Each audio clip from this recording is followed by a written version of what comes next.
Investidores, Ethereum sendo cotado a $1.344 no momento em que eu estou atualizando aqui a nossa análise. A ETH, de fato, se projetou nos últimos dias para vir testar aquele suporte que a gente tinha identificado aqui nas nossas análises anteriores, né? Que corresponde a essa linha branca aqui, ó, que está cruzando o nosso chart, essa primeira linha branca acima, que está ali na casa dos $1.269 e que tem uma confluência com esses dois topinhos que ela deixou aqui também, né? E, bom, primeiro suporte que a gente identificou aqui como relevante para a ETH, mas o suporte mais importante para ela nesse momento é esse suporte aqui de baixo dessa linha, que está sendo representado por essa linha branca mais espessa, essa linha branca de baixo que cruza o nosso chart, que já está aqui na casa dos $1.100, né? Caso ela perca o suporte atual, que ela está fazendo um teste aqui agora, que é o dos 1.269, a grande chance é que ela venha testar então essa região entre 1.100 e $1.000, que já vai estar bem próximo ali das mínimas que ela fez nesse ciclo corretivo, né? Das mínimas de fechamento, né? A cotação mínima aqui por esse gráfico da Ethereum lá da Binance, a gente teve aqui uma mínima na casa dos $800, né? Mas em relação a preço de fechamento, que é muito importante, a gente já tem praticamente $1.000 aqui, né? 995, então quase $1.000. Se a gente colocar num gráfico de linha, a gente consegue ver até com mais clareza, tá vendo? Então a gente entende que essa região aqui é a região com o suporte mais importante para a ETH em um cenário que ela consiga sustentar e de repente não ir lá para renovar as mínimas, né? As mínimas então que ela fez lá na casa dos $800, né? Então, ETH em um momento importante, ela que na movimentação das últimas semanas aí, em função do merge, né, da atualização pela qual ela passou, ela chegou a se projetar para buscar o segundo alvo da projeção que a gente tinha feito a partir desse pivô de alta aqui.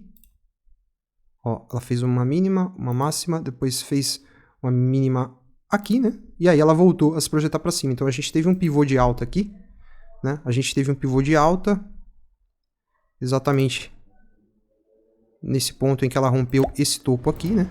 Esse topinho aqui. E através disso a gente tinha um alvo, então, exatamente nesse ponto aqui. O segundo alvo da projeção que a gente tinha. Então ela alcançou o nosso alvo.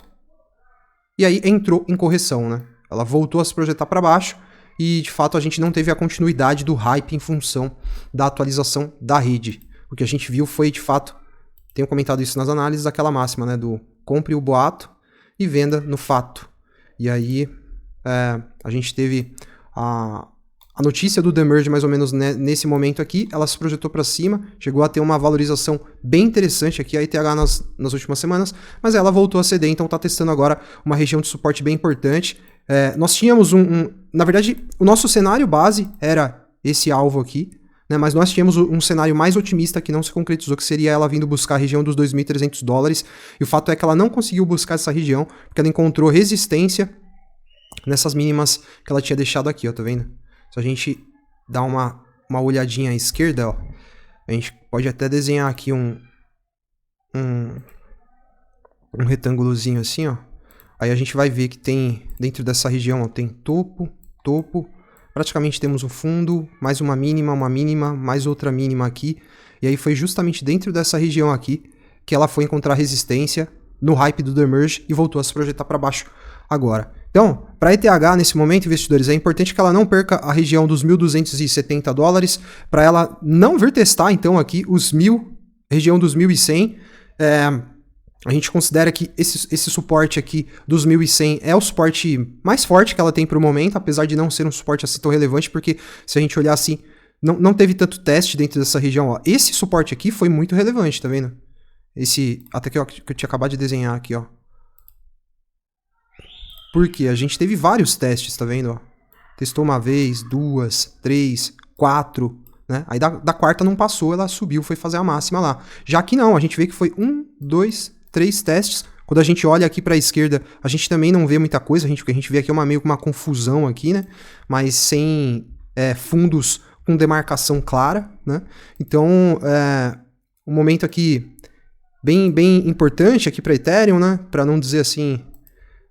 delicado, mas decisivo com certeza, né? E vamos ver como que ela vai se comportar. Se a gente tiver uma semana de baixas aí, a gente tem que ficar atento como que ela vai se comportar em relação ao BTC. Vou abrir aqui o gráfico Ethereum BTC, porque a ETH, investidores, ela veio nas últimas semanas testar uma região aqui de resistência, tá vendo? Ó, esse retângulo amarelo que tá sendo desenhado aqui, ó, projetado aqui, é que eu tenho um perfil de volume aqui que talvez esteja confundindo vocês, mas ó, dentro desse retângulo amarelo que eu sinalizei, ela testou essa região 3 vezes, tá vendo? A gente tem aqui uma resistência clara, né? No par Ethereum BTC. Então, ela tá testando nesse momento, ó, tá vendo aqui, o ponto de controle.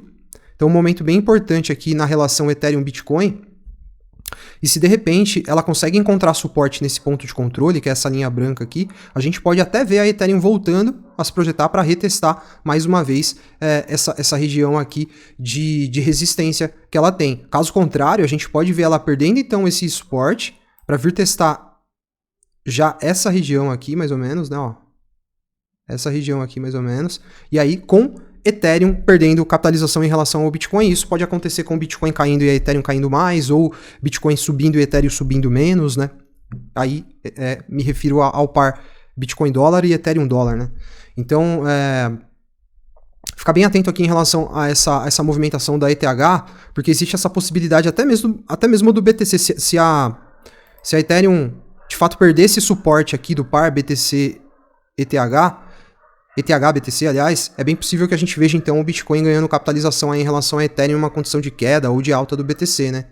Isso poderia ser, assim, negativo para ETH se fosse em um cenário de queda, certo? Se isso acontecer em um cenário que o Bitcoin caia e a ETH caia mais que o Bitcoin, no par ETH dólar... Opa, acabei entrando no BTC aqui, vou colocar a ETH agora. Aí pode ser que a gente veja até ela voltando para querer retestar essas mínimas aqui, né? Mas a gente precisa ver como que o mercado vai abrir nessa próxima semana. Acredito que entre hoje e amanhã, sábado e domingo, aí a gente não tenha grandes movimentações aí.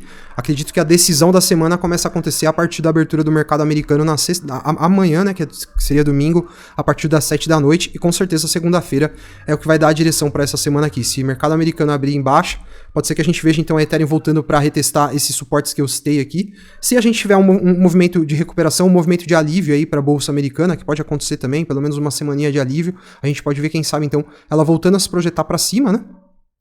E aí, a gente pode até redesenhar aqui um perfil de controle para a gente ver um perfil de volume.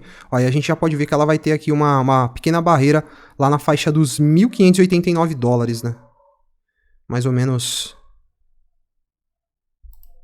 nesse ponto aqui, né? Esse no cenário que a gente tem aí um viés de recuperação para os mercados nessa semana, ela tem uma resistência naquela linha amarela antes de testar os topinhos que ela deixou, né? Da cotação atual até essa resistência que eu coloquei aqui, a gente teria aqui uma margem de quase 20%, né? 17%, 18%, quase 20%, mas enfim. Esse é o cenário para a ETH nesse momento, certo, investidores? A gente volta a atualizar a análise dela aqui no canal nos próximos dias. Se você gostou, não esquece de deixar o like aí para fortalecer o canal e também de se inscrever para você continuar acompanhando as atualizações. Um abração e até o próximo vídeo.